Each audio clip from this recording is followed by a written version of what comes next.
हाँ, देश की आज़ादी में हिंदुस्तान में भारतीय जनता पार्टी या आरएसएस की क्या भूमिका थी।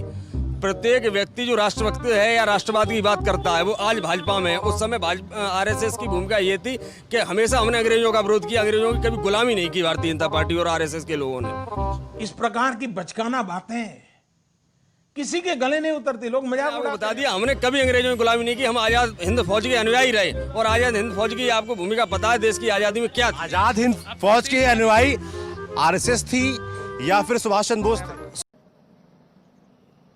सुभाष चंद्र बोस संस्थापक थे, हम लोग उनके अनुयायी थे, उनके अनुसांगिक संगठन के रूप में कार्य किया था। कौन सा अनुसांगिक संगठन? उस समय आरएसएस ने अनुसांगिक संगठन के रूप में कार्य किया। कौन सा इतिहास पढ़ा भैया आपने? नहीं, मैंने इतिहास पढ़ा है और इतिहास के बारे में मुझे जानकारी भी है।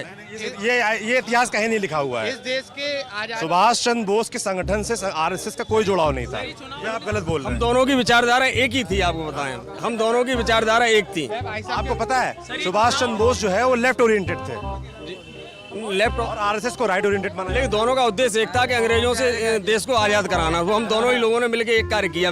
कैसे किया?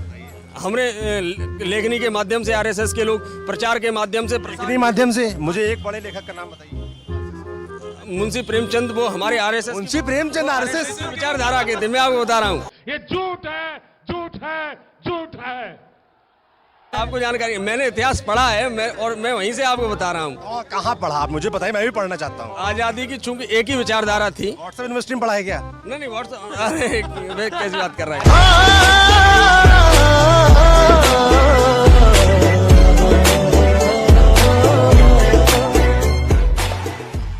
कहाँ पढ़ा आपने? किताबों में पढ़ा है। कौन से नाम बताइए मुझे किताब। लेखनी ने चमत्कार दिखाई, ये मैंने कक्षा 6 में पढ़ा है।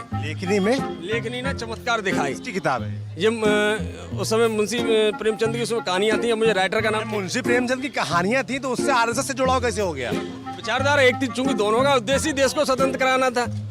जनता को आप मूर्ख समझना बंद कर दीजिए। सुनो, हमारी और मोदी जी विचारधारा एक क्यों है कि वो भी टुकड़े टुकड़े गैंग को खत्म करना चाहते हैं हिंदुस्तान से, और हम भी देशद्रोही। टुकड़े टुकड़े गए, जिसमें जो जेएनयू वाली टीम है जिसका सपोर्ट राहुल गांधी करते हैं। जेएनयू से निर्मला सीतारमण देश की रक्षा मंत्री, वो भी वहीं से पढ़ के निकली। उनके बारे में क्या बोले?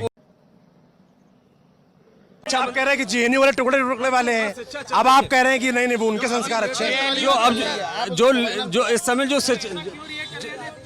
जो अब देश में शिक्षा चल रही है वो लेफ्ट और कम्युनिस्ट वाली चल रही है। 5 साल सरकार आपकी है, तो क्यों चल रही है? नहीं तो हम तो उसका विरोध कर रहे हैं। आप देखिए, विरोध नहीं, बदलाव करिए। हम बदलाव के लिए बैठे। राहुल गांधी उनके समर्थन में बैठे हुए।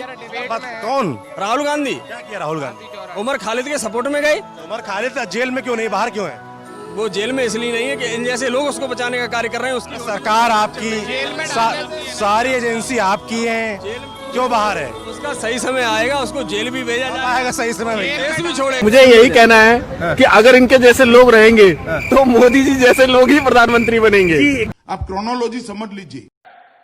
झूठ बोलो, बार बार झूठ बोलो, जो भी बोल सकते हैं सब झूठ बोलो, जहां भी बोल सकते हैं झूठ बोलो, जितनी बार बोल सकते हैं झूठ बोलो, किसी भी विषय पर बोलो तो सिर्फ और सिर्फ झूठ बोलो।